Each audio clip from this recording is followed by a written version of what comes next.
Krishna, everyone. Hare Krishna. Haven't seen you for a while. Welcome to the Sundayfeast. English ist für alle gut. Stehen alle Englisch? Nicht so. Für wer braucht eine deutsche Übersetzung? Ich frage mal so. Ich könnte übersetzen. Okay, dann kannst du für Sie. Ja. So, today's speaker is going to be Keshava Madhava. He joined ISKCON in 2001 in Germany, and he served there for 3.5 years, Germany and Austria. And then he moved to Switzerland in 2009, and he works as a therapist in the psychology field. He is also author of a book which will come out soon. And the title of the book is going to be Schöpfungsspiel. I don't really know the English word for it. Creation Pastime. Creation Pastime, which some of us call, I also don't know the English word, the Anten-Affen-Theorie. It's kind of another way the Vedic philosophy teaches how this world comes into existence. And today's lecture is we're also going to be on this topic. So please listen attentively and have a nice time. Who's here for the first time, if I may ask? Oh, okay. So really listen attentively, because it's, like I said, it's a different kind of approach. Okay, so thank you very much, Keshava Madhava. Hare Krishna. So yes, perhaps some of you who have been following the newsletter, the schedule, expected another speaker. Banuswami was announced, but due to change of traveling schedule, he unfortunately couldn't come. So I was asked to, jump in. So for those of you who are first time here, we're going to sing another few mantras for a few minutes and then enter the lecture. Do you hear a Madanga player somewhere around? Ah, yeah, thanks.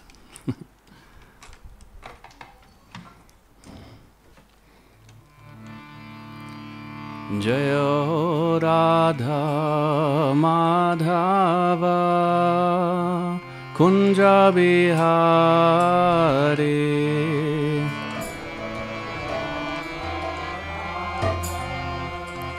Kunja Bihari Jaya Radha Madhava Kunja Bihari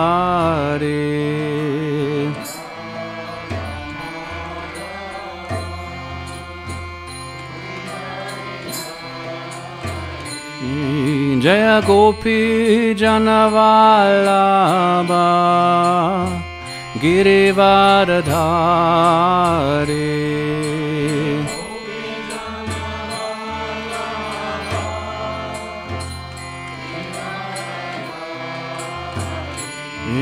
Jaya Gopi Janavallabha Girivardhari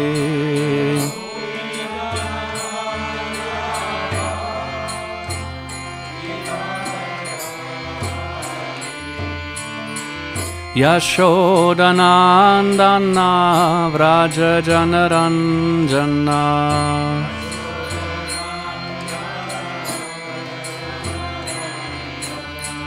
Yashodanandana Vraja Janaranjana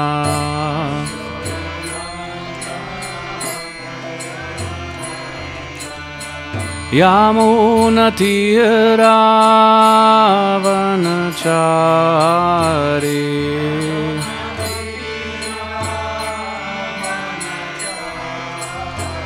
Yamunatiravanachari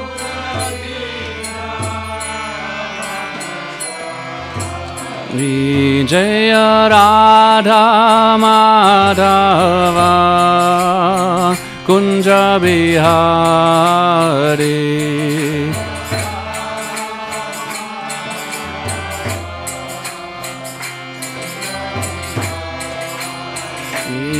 Jaya Radha Madhava Kunja Bihari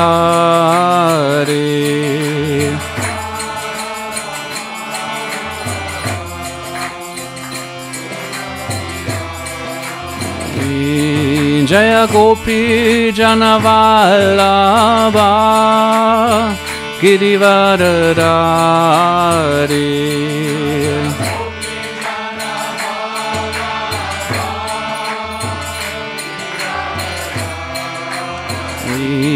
Jaya Gopi Janavallabha Girivaradari Janavallabha Jaya Radha Madhava Kunja Bihari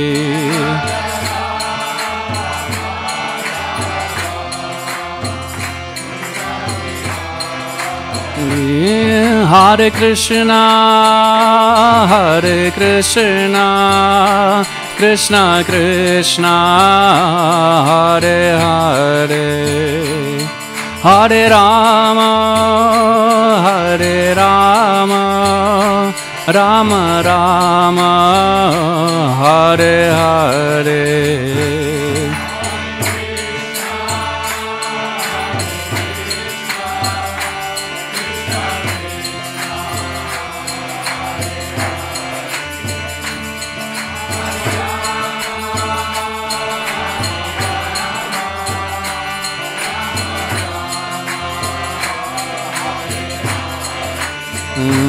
Hare Krishna, Hare Krishna, Krishna Krishna, Hare Hare, Hare Rama, Hare Rama, Rama Rama, Hare Hare, Hare Krishna.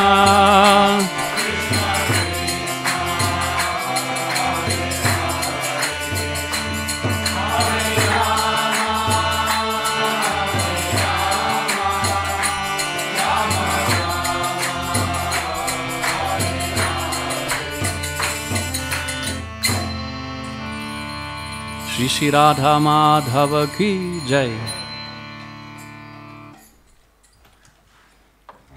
Danke. Gut.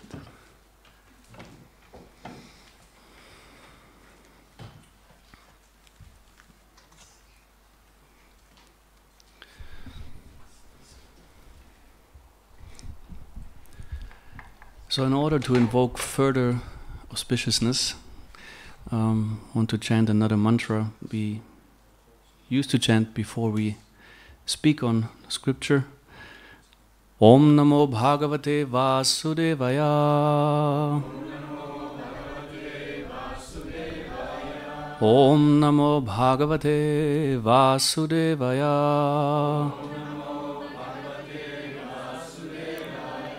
Om Namo Bhagavate Vasudevaya.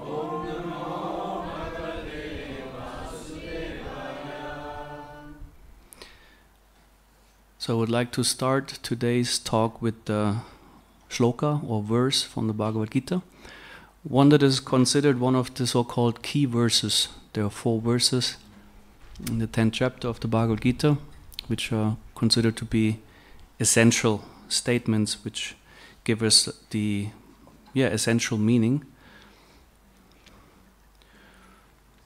Maybe some of you are familiar with 10.8. Aham savasya prabhavo mata sarvam pravartate iti madhva bachante mam buddha bhava samanvitaha. Krishna says, I am the source of all spiritual and material worlds. Everything emanates from me. The wise who perfectly know this engage in my devotional service and worship me with all their hearts. So in the purport, our spiritual master Srila Prabhupada elaborately explains how this is confirmed or explained by so many shastras or scriptures. There are many quotes and references. And a detail deserves attention. It's like I'm the source of all spiritual or material worlds. You see, it's a plural, worlds. So there are many worlds, not just one world. This is also something very interesting about the creation pastime. I got in touch with religion or spirituality first through Christianity. I didn't grow up in a religious way, but I made my first steps with the Christian free church. And the understanding most, I think, all Christians have is there's one creation, which is this world, this universe. It's the first one and perhaps the only one, right? That's usually the understanding. So the Vedic perspective is a very different one. From there we get the information. There are many universes, worlds, and they're essentially in their blueprint, so to speak, same, but there's a variety of size, and they're like practically unlimited. And it's also not that this world, according to Vedic version, is the first time that any world exists. It's, I don't know, we can't even trace it back to the beginning. There were many worlds, universes, Earths already, and there will be in the future. So it's cyclic. That's a very important understanding because, however that sounds, but it's nothing new. You know, the creation takes place eternally, but it doesn't mean it's not wonderful. But just like, it's not the first time, and it's not the last time. It is the nature of the world to be temporary. The time factor, as you call it, Kala Shakti in Sanskrit, is a very important aspect in the creation pastime. Said Krishna uses it as a tool. Actually, time is also the initial impulse. She starts the whole thing actually through Krishna. Time makes the world manifest. Then also within the creation, everything is governed by time, comes into existence, stays a while, goes away. So time is like one important thing, and that's also the main difference between the material worlds and the spiritual worlds. The term for the spiritual worlds is Vaikuntha, Vaikuntha Loka. Vaikuntha means without fear, or these are places where there's no fear of anything. And this is to a big part, if not essentially, about there's no time. Things are eternal. So there's no fear of loss. There's nothing to lose. We will be existing eternally. But who is we? Certainly not this body, right? Because we know it's under the dictate of time.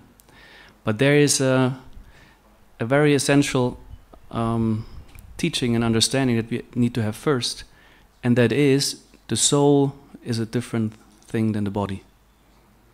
Like we have dresses and coverings. So we are not that what we wear. We also know that no one would argue I'm this kurta. No, I'm this trouser. We say, yeah, maybe identify with it, it represents me, and I like to show myself like that. But it's not me, right? Even on the contrary, I can pretend something that I'm not at all through my clothes, right? So in the same way, the body is not identical with who we are. And that's one big task in spiritual life, to figure out, yeah, but who are we then? Because our body is that what we perceive the most, if not only, right? We have this every day now in the mirror, every time, or also there's a subtle body to the gross body. And that's what we know, that's what we can perceive. So, but these things are not the self. And also, if you talk of creation, the Vedic scriptures give a very important distinction. The soul is not created in that sense. It's difficult to comprehend because, wait a second, how does it come into existence, right? And it gets a bit complicated. It's that the soul is manifested, it's eternal. And the body is created in a sense having a beginning in time and having an end in time. But we as souls, we don't have that. We don't have a beginning in time.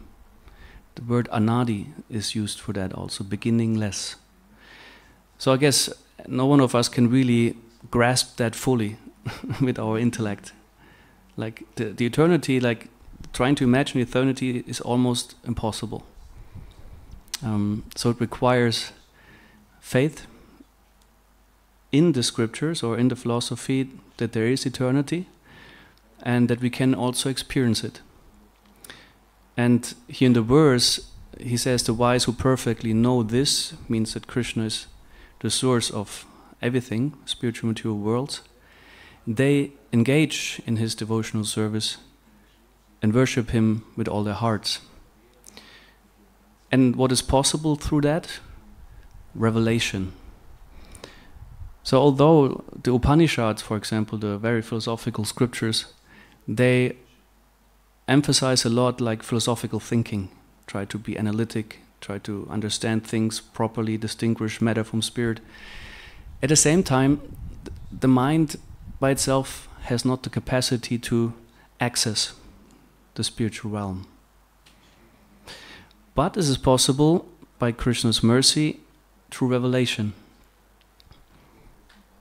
And even the information about how the creation works, we receive through revelation in our disciplic succession.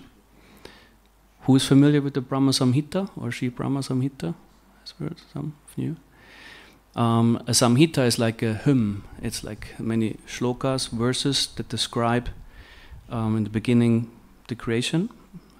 And Brahma, we could say he's the engineer is not actually correct, but he's the secondary creator. He manifested the universe. That's the Vedic version. He came up from the lotus, coming from the navel of Garbhodakasha Vishnu, a form of the Lord that lays in the universe. And he tried for a long time to understand himself, to understand the creation, what he's supposed to do, and he couldn't figure out.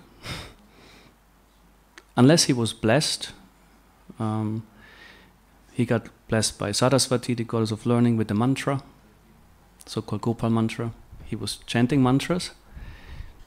The word the mantra has a very important meaning. Mana, the mind, and tra, that what liberates. And mantras liberate the mind, but from what? From ignorance. You know, our mind is covered. It's like so much covered by ignorance. And a mantra can purify it. As before, Chaitanya Dev Prabhu was mentioning the mirror effect that the mind can mirror our true self and spiritual reality. So Brahma engaged in that, and ultimately Krishna revealed through another mantra the spiritual world.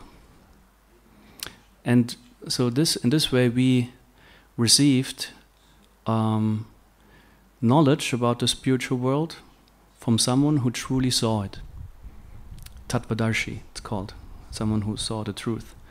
And he didn't he didn't present a philosophical essay, I'm thinking and I logically explain the spiritual world. No, he was actually trying to put in words or into words his ecstatic trance. He was in an ecstatic trance and he saw the spiritual world. And then we have the Brahma Samhita practically given to us, handed down, and we can have an idea of how the spiritual world is like. And one thing is, it is not created as the material world. It is also eternal. There are very detailed descriptions. It would be too much to put it into 50 minutes.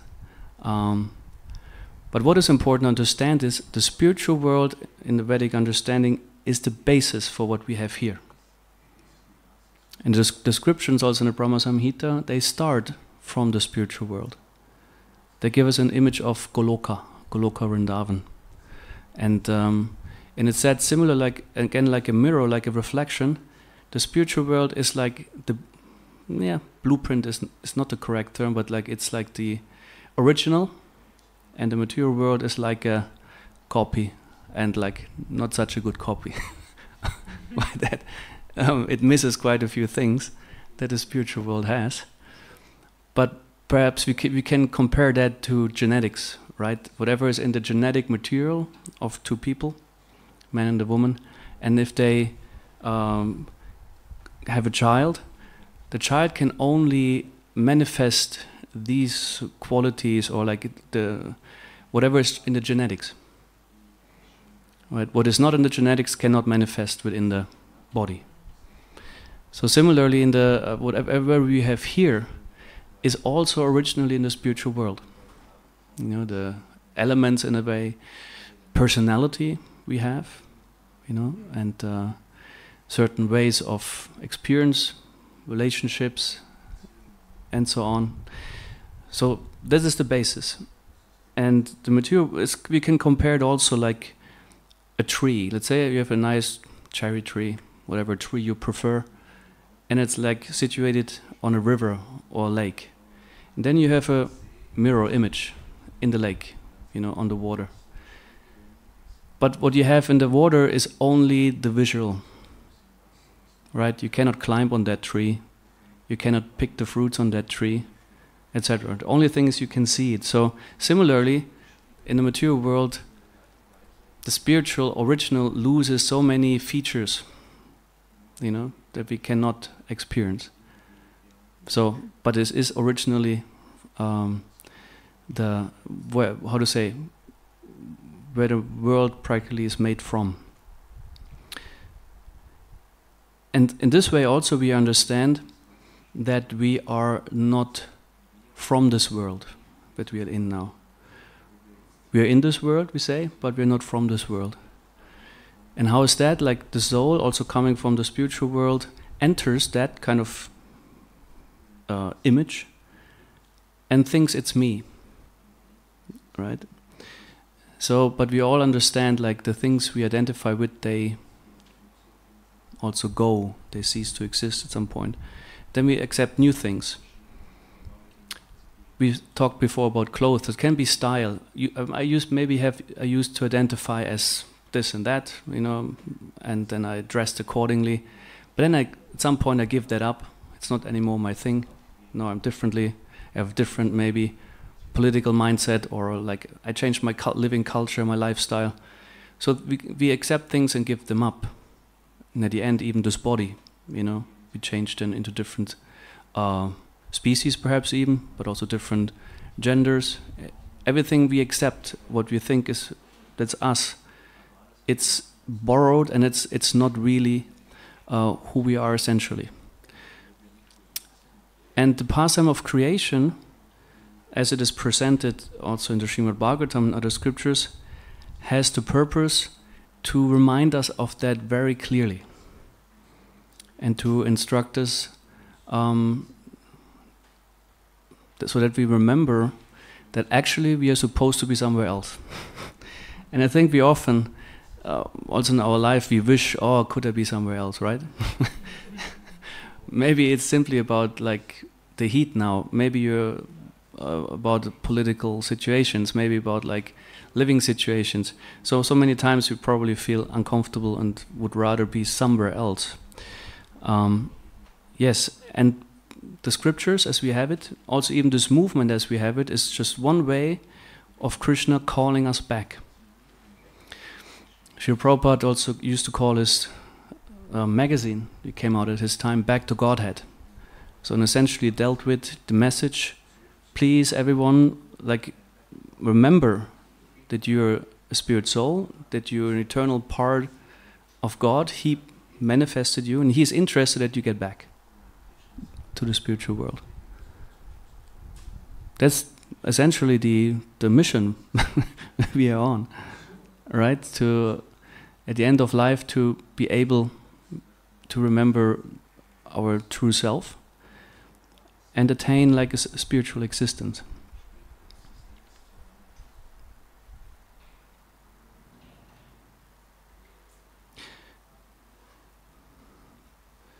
So the creation pastime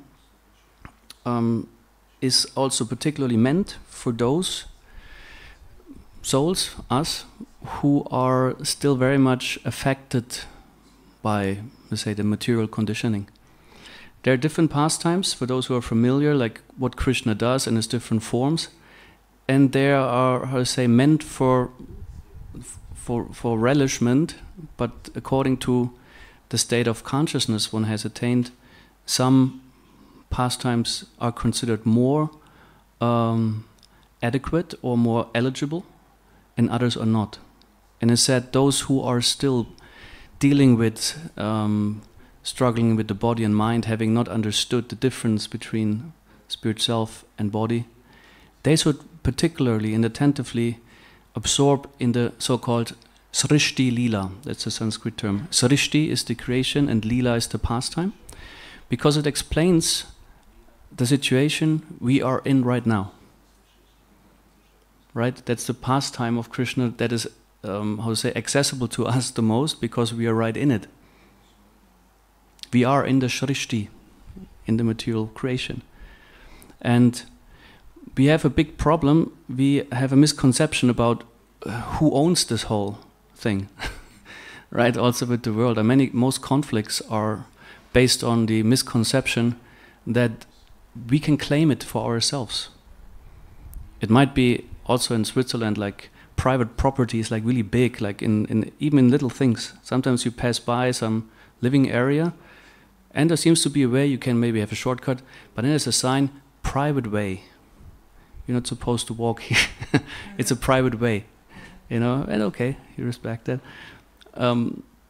But there's something very, how to say, about it, which points to a very, how to say, deep-going issue.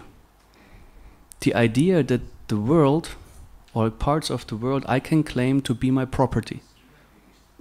Based on what? Inheritance? Then we just, how to say, push the problem back another generation or two. How can we claim anything at all? And there's something important the creation pastime is pointing out. In the Sri Ishopanishad we find a shloka. Ishavasyam idam sarvam yat kincha jagadam jagat tena chak tena bungchita makrita kashyasvit dhanam. This verse establishes who is the Isha. Isha means Supreme Lord, or also owner and controller. And yeah, we can say, why should I believe that? You know, how do you support that claim that everything is God's or Krishna's? And it's explained like this. Everything that exists, material energy, spiritual energy, whatever you can perceive, is not originating from us. Or has anyone a memory, do you recall that you created anything that exists in this world? The Zerg leg, for example, did it manifest from your body? Or like, you know, clouds and trees and everything you can see. So we didn't create anything. We are rather created or manifested. And also things don't depend on our existence. If I'm here or if I'm not here existing, things will go on. The world will go on. Why? Because it's not me who is either maintaining or controlling it. So we have to attribute this to a source outside of ourselves. What we think of who God is might be another story. You know, but essentially, philosophically, we can understand it's not me who brings forth the world, it's not me who maintains it. I'm rather created and maintained. So Ishopanishad makes the point, that's Vishnu or Krishna. And therefore, we should understand that we can have something that we need, but we should not take more than that in the understanding it's not mine, right? It's Krishna's property. And this is like a first step to God realization. Because many times people may challenge, yeah, I don't believe in God, and the old like challenge, show me. Well, Srila Prabhupada also used to say, do you have the eyes to see? Right? He didn't say, okay, I can prove it or not. He rather questioned, do we have the qualification to see? It's also with other things. You can also go, I could also challenge a physicist, show me an atom. And what will he do? It's even for them, like to really see an atom is like for the eye, it's not possible. So maybe you have machines that kind of in an abstract way make it kind of visible, but hardly anyone has seen an atom, right? Or you have some atoms at home? For viewing, public viewing. But at the same time we believe that everything is like manifested like in its essence of atoms, right? Whatever they are by definition, right? So we can understand there are things that we accept to be existent without we being able to perceive them with our senses, right? We do this also with other things. We do this with mind and intelligence. These are more concepts. Have you ever seen a mind? A psyche? Have you seen it like as a entity? We infer it like from symptoms, right? There is a mind because they're thinking, there's feeling. So what many things, if you think more carefully about it, we cannot perceive with senses, but we still accept their existence. And there's also a scientific approach to creation. Has anyone heard of intelligent design? Some have heard. It's like publicly it is often represented by Stephen Meyer. He has a Christian background, and he has as a master. He's in philosophy of science. It's interesting. Also philosophy, also science. Those who is anyone studying or has studied any kind of science here? So then you're aware, right? Also science on a basis must have some sort of philosophical basis from which you view the world, you know. And he developed this approach of intelligent design, stating behind everything that is, there's an intelligence. He does not say it's this God or that God. From this they refrain. But they point to the fact, we talked about genetics before, that there's information in the genetic material which we cannot explain by chance. You know, information is intentional, it's directed. And this is also something which is mentioned by Krishna in the Bhagavad Gita, that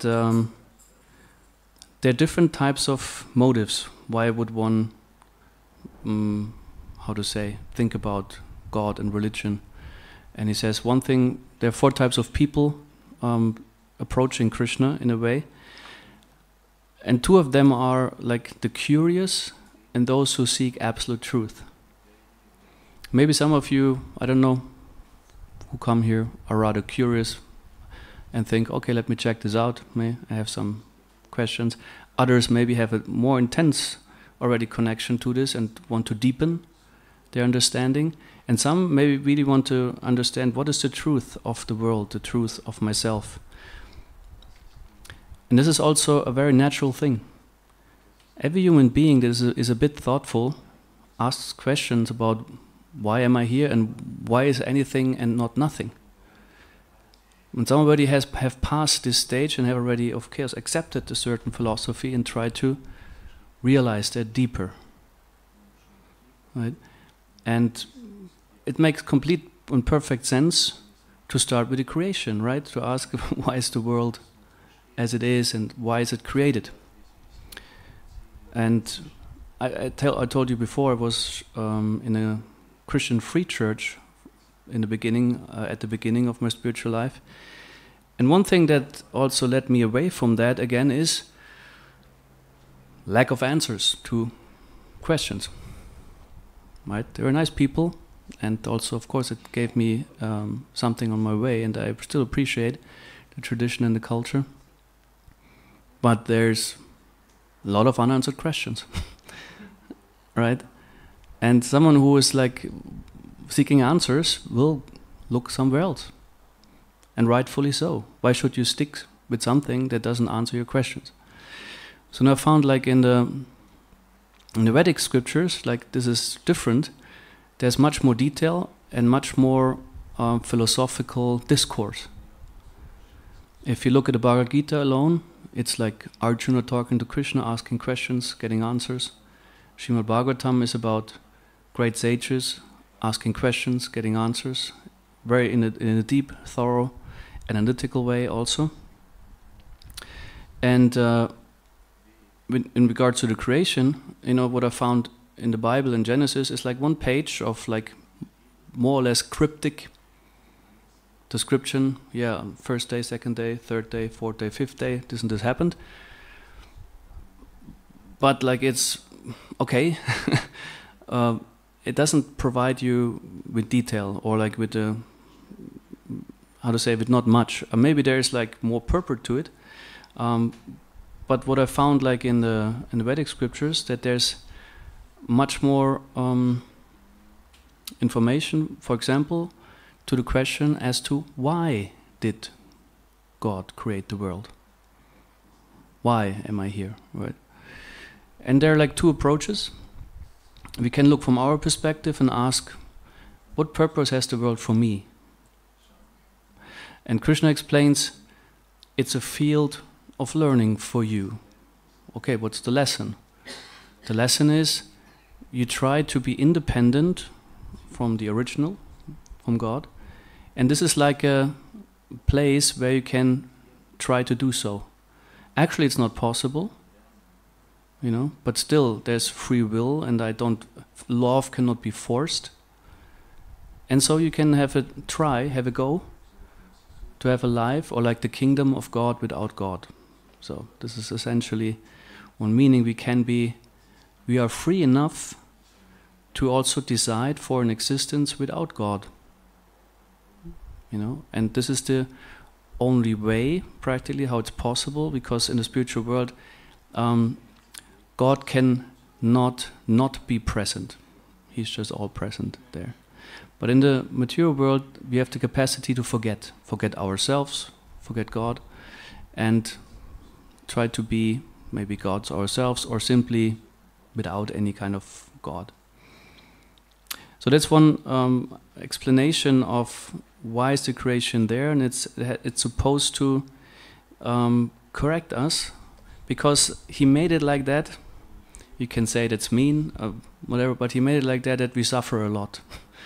So He makes sure we are not too comfortable here, so that we always reminded, wait a second, it's not compatible, right? There's always something disturbing and some little happiness, but more distress. So that we turn away from this existence and turn back to Him. So it's like we can say, I don't know how you say in English, Erziehungsmaßnahme. It's like a way of correction, right? But then there's also perspective in regards of purpose from Krishna's side. He has many energies, it is said, and they are also embodied, they're persons. In the spiritual world, it's said everything is personal, right? And also the material energy is considered to be one of the wives of Krishna. Srila Prabhupada explains this metaphorically. And he saw she is not really attended to well by him. And he felt like compassion, love, and said, okay, I also should give her, some attention, some association. And this is why he manifests the world also to please this particular energy itself. And he also creates for himself a place where he can also perform some pastimes in different forms. So the scriptures describe he comes and performs pastimes to show himself practically, because we ask, can you show me God? And he comes, he shows himself to certain people, and they pass on their knowledge about it. You know, the Vedas are like a lot about revelation, as we said. And then we can learn about it, who he is, how he is, what he wants. And the first pastime in the Srimad Bhagavatam that is elaborately explained is the creation pastime. And it has practically 3 steps: primary creation, a secondary creation, and destruction. And these things repeat. Primary creation means Vishnu is manifesting. That's amazing. He is doing this while he's in a, how to say, in a figurative speech, sleeping. It said he lays down in the causal ocean in a mystic slumber. It's called Yoga Nidra. And simply by breathing out of his skin pores, there come universes. Very tiny little golden eggs, it said. They come out of his pores and they grow bigger a bit during the time, and they practically become surrounded by the 5 great elements, and this is how they grow, like fertilizer. These little eggs grow. And by glancing, simply his glance is making the whole thing go. So then he has practically the raw shape of the universe. That's called the primary creation. And then what he does, he manifests another form within each universe, and there are innumerable ones. And then he becomes what is called Garbhodakashyai Vishnu. These names, if you're not familiar with them, they're like, what? Who like? And this is like, Garbo means like as much as womb. You know, as a woman has a womb in which like a child can grow, you know. So it's considered there, it's also like a space in which the universe can grow, nurtured by Vishnu. And again, he does something with his skin. He's not material, you have this in mind. He's his perspiration, he's more or less sweating, and the water fills the universe up to the half. It's transcendental pure water. It's not sweat as we understand it. This is very abundantly made clear. We should not think of it like this.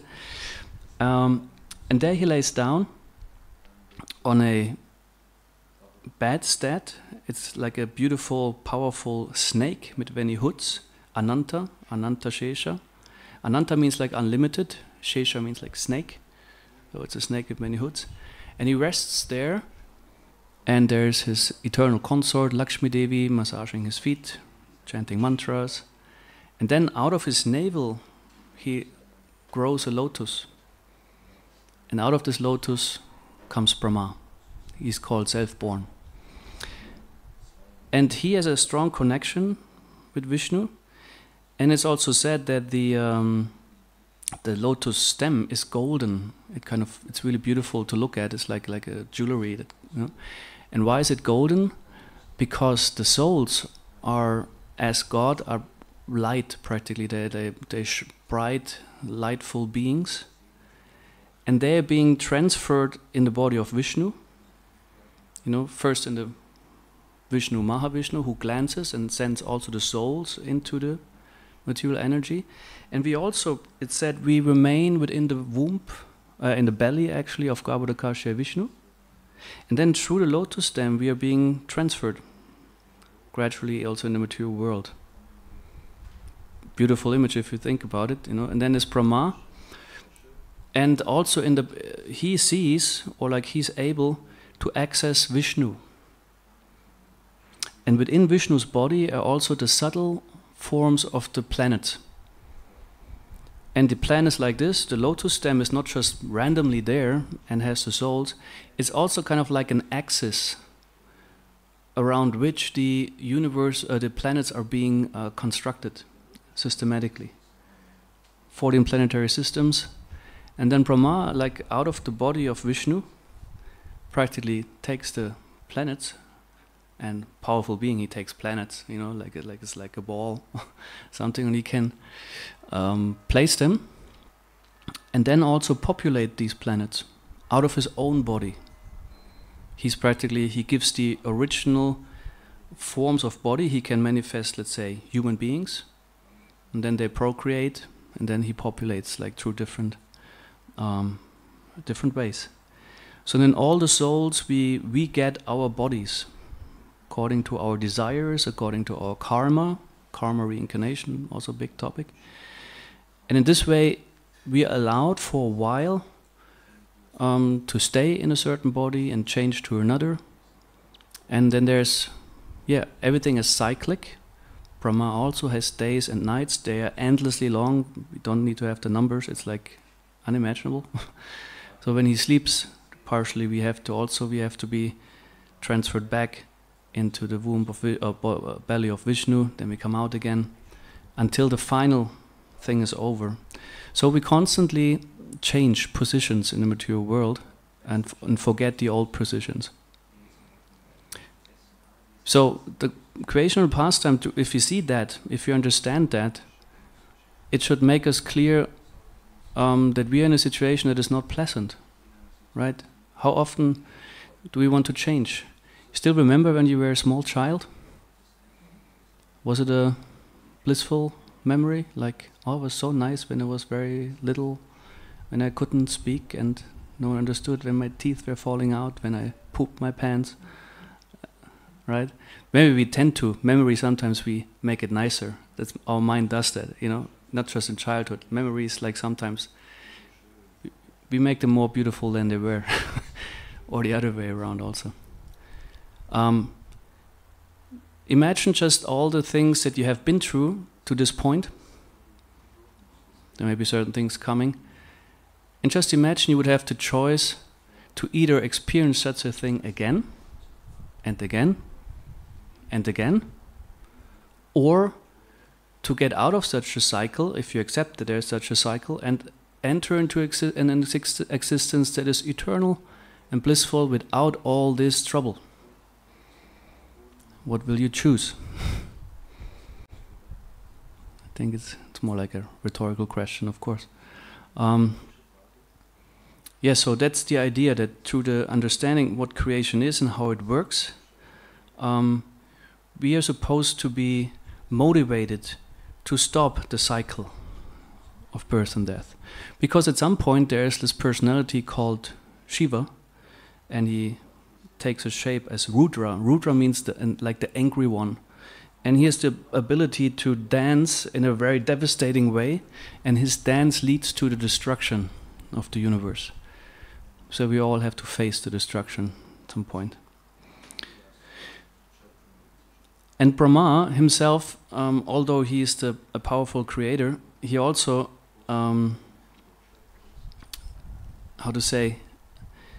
sometimes gets really surprised about, you might think, he's the first created being, he's even the beginning of our disciplic succession.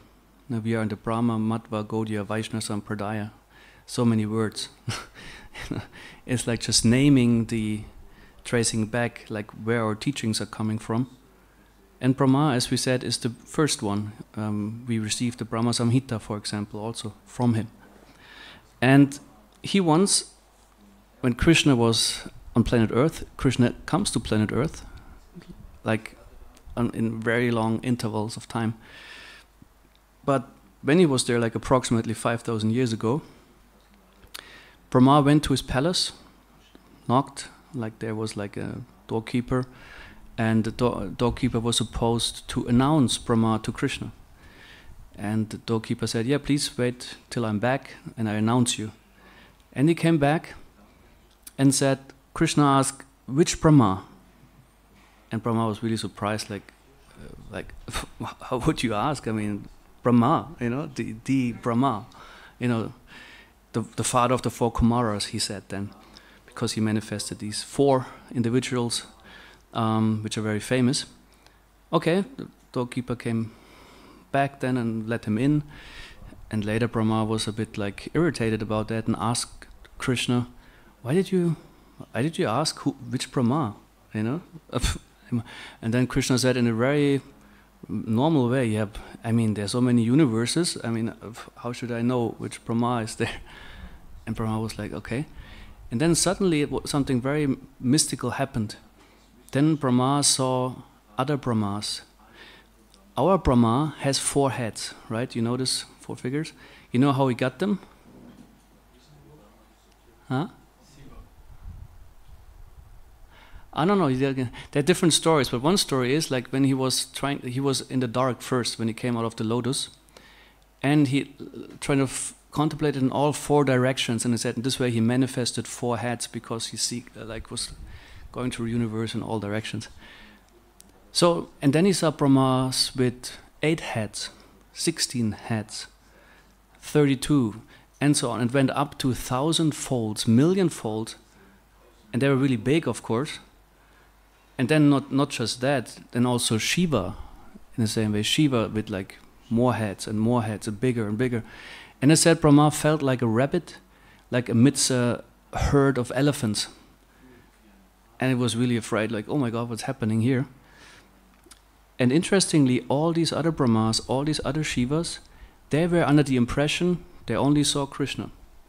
And he was, gave an audience to them, and they didn't see all the other Brahmas, all the other Shivas. Only the four-headed Brahma saw that.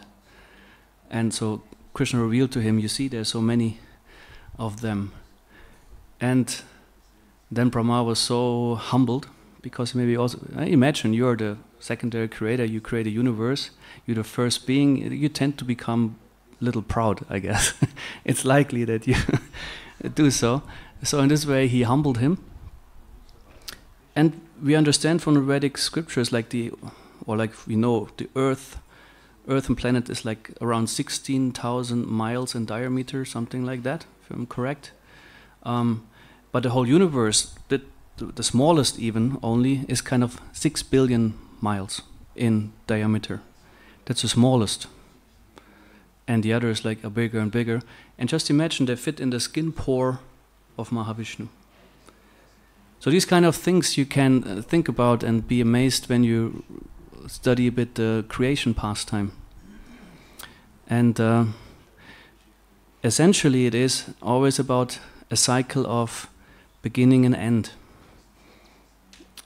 But at the same time with the message, but you are eternal. So these things don't go together. Temporary world, eternal living entity doesn't match. That's like one of the essential messages. And the point is, but there's a place where you match, and that's the spiritual world. And that's what is encouraged in this tradition. Why do we chant so much mantras? Because we call out to Krishna to please take me back. You know, the Maha Mantra has many meanings, but also one meaning is to please take me back. Help me up. Help me to wake up. So yes, these are some things about Shrishti Lila. As it was said at the beginning, soon, hopefully, the BBT will publish a book based on the Shrishti Lila. Will be in German, though. So I hope there will be an inspiration and support in a way for those who find an interest in it. So there's still 5 more minutes. So if there are any comments or questions, so please. It seems the second microphone isn't around, so I cannot just take it off. Thank you very much for a wonderful class. I have a question. You said that we are not body, and that we are eternal souls, and that our home is here. And I have a question about our connection in this world with another living entities, and if any connection that we have now will remain after our living world. Because I have some experience during chanting of mantra when you're going deeper and you find that you forget everything, including this connection. And therefore I'm interested if some connections with other will remain, or just Krishna, just relationship with Krishna. Yeah, there's the understanding that the connection between the spiritual master and the soul might continue in a different capacity in the spiritual world. But if you consider it like philosophically, there are innumerable souls and innumerable universes, also we might shift between the universes, and it's very unlikely.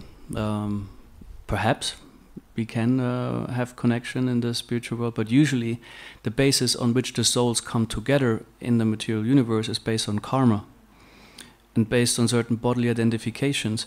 We hardly even recognize often the soul. We rather recognize the physical and the mental manifestation that we appreciate, and maybe in another lifetime, we have completely forgotten about that. And who knows where this other soul is, we were connected. But as long as karma binds us together, yes, we meet each other in different ways, also in different bodies. This can be, of course. But my understanding is, I can't say for sure because who knows, but that is not necessarily that we continue to have these relationships we have here in the spiritual world, because this is a completely different basis of relationship. Mm.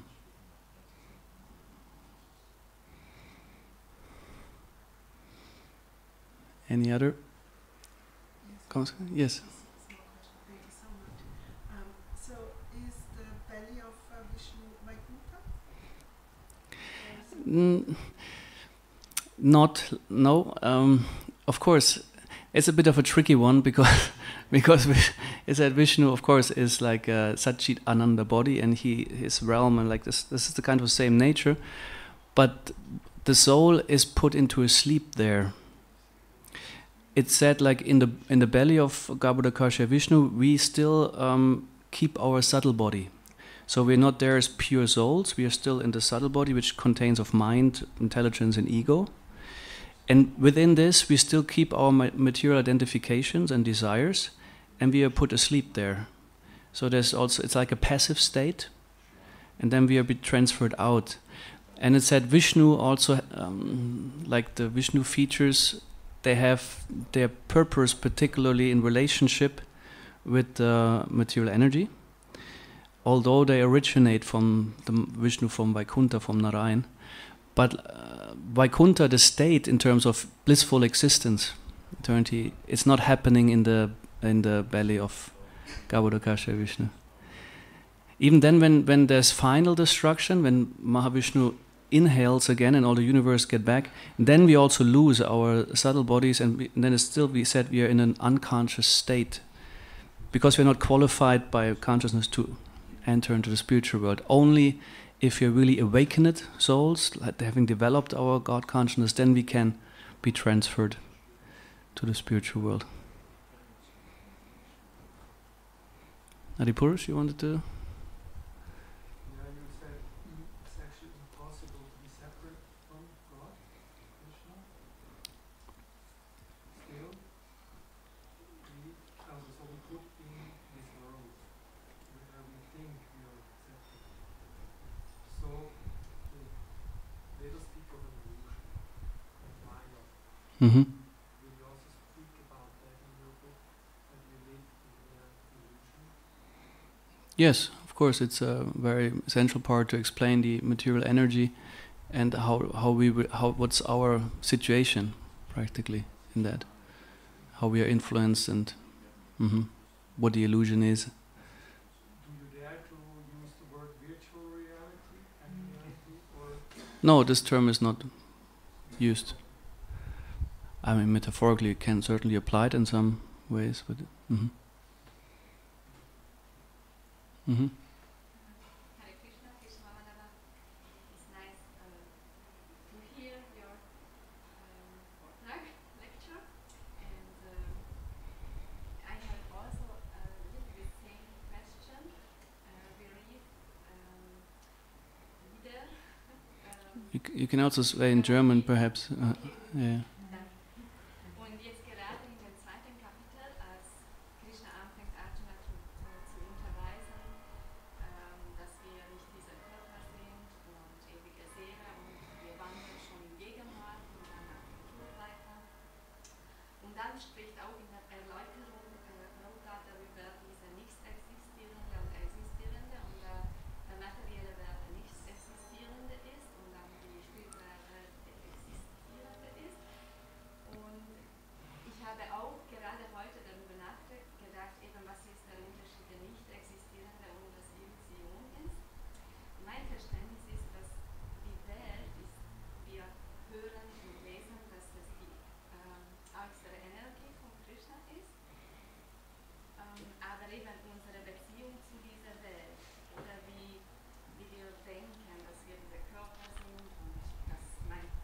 ein Telefon, so, das ist die Illusion. Ist das richtig? So, yeah. Essentially, the question is about like how to distinguish illusion and reality in terms of that philosophy. And perhaps very quickly, that we get, yeah, there's the term sat and asat. In the Vedic understanding, reality is defined by that, whether it's permanent. If it's changeable and perhaps cease, it has no reality. If it is permanent, if it's unchangeable, like the soul, that's how it is, then it is considered to have reality. So everything that is asat, means material transformation, the body and so on, is considered not real in the sense because it's constantly in change. It never has a really stable, lasting form. Although, of course, the illusion itself is real. You experience it. There's something. But what it suggests to you, that is not real. Nur das, was dir die Illusion praktisch präsentiert, ist nicht real. Aber die Illusion an sich, die ist schon existent. Wir erleben ja den Körper, oder? Aber er ist eben eine Suggestion, die immer ständig sich ändert. Und unsere Idee davon ist aber Illusion, dass wir das sind. Thank you very much. Shri Prabhupada ki Jai.